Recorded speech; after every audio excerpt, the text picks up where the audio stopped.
Hi, I'm Eric Powell, author of Toward Self-Directed Learning in the Secondary Classroom.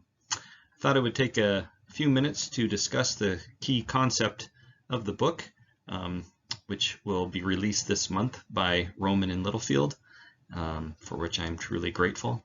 But I wanted to talk about this concept of self-directed learning in order to maybe clarify how I'm using it in the book and maybe how you can explore it for your own purposes in the classroom.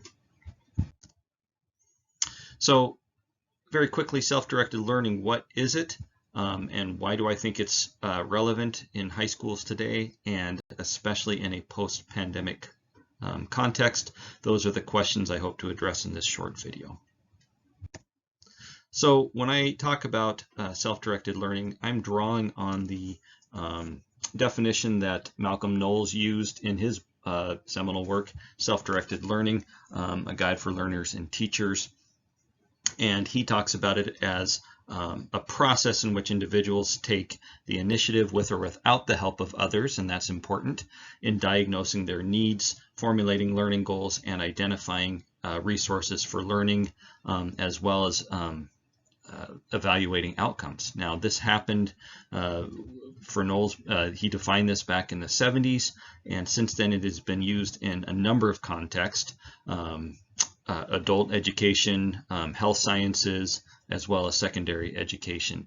And it's been used in ways that fit those different contexts.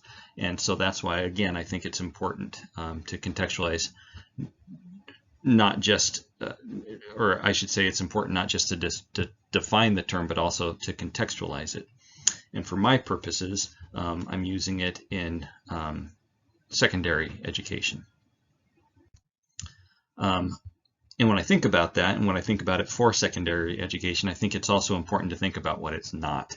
And I discuss this quite a bit in the book, some ways that we struggle with this and think about it, but it's definitely not students just getting to do whatever they want to and teachers not teaching. That's not what we're talking about when we talk about self-directed learning. Instead, we talk about teachers partnering with their students in ways that I think go back to some pioneers of education, some visionary thinkers, that I reference in the book and that I'll highlight here in just a minute. But it really is about teachers and students working together to explore essential questions together, major concepts together, discovering together. To do this properly, accurately, effectively, students have to take an active role in establishing those learning routes. And as anyone who's been in the classroom knows, that takes a lot of work on the part of the teacher to help guide those students toward those routes, to help them believe that they are capable of being independent learners. So then teachers become facilitators of learning. They become coaches, they become guides, they become listeners. And while this is not a new concept, boy, it's hard to do, isn't it? It is so hard, and there are a lot of factors, especially in the post-pandemic, I think, context that make it especially challenging. In my book, I interview teachers from my own learning community, as well as different parts of the United States and Canada, to hear how they have explored this approach to learning and the challenges they face, the obstacles they face, and the successes they've had with it as well.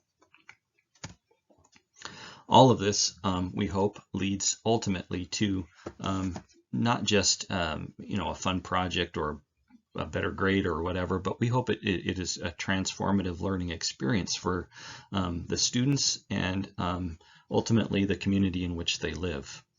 That should be the purpose of education according to self-directed learning. It's not an indulgent luxury. It is an educational imperative that we face in a time, I think, of greater need for of transformative learning. So some of the resources I want to highlight, obviously, I think my book can help at least start the conversation. I hope you find things in the book that maybe you go, well, this wouldn't work. I've tried this in my class, but what could we do differently? How could we make it work for our context? In fact, I'm not giving easy answers in the book or how-tos as much as I'm trying to offer candid responses from educators. And I hope that those candid responses will stimulate discussion in your own learning community to do something really, really fun, challenging, and again, transformative for your own students. I think Frary offers a ton of valuable ideas for this topic. I draw on him a lot. I absolutely draw on the work of Understanding by Design with Tygan Wiggins, as well as Differentiating Instruction by Carol Ann Tomlinson, and I think a great resource if you're not familiar with those yet. Take a look at that title right there, and that'll give you a great starting point. I also think the research unit for self-directed learning at Northwest University in South Africa has a ton of resources to consider. And then another place to look at is the guided customized learning offered at St. John's School up in Edmonton. They've done excellent work there. Anyway, I hope this clarifies what I mean by self-directed learning and also offers a glimpse into what's in the book, which again I think can add to this bigger discussion of self-directed learning and maybe help you do some new things in the classroom with your students in 2024. Thanks.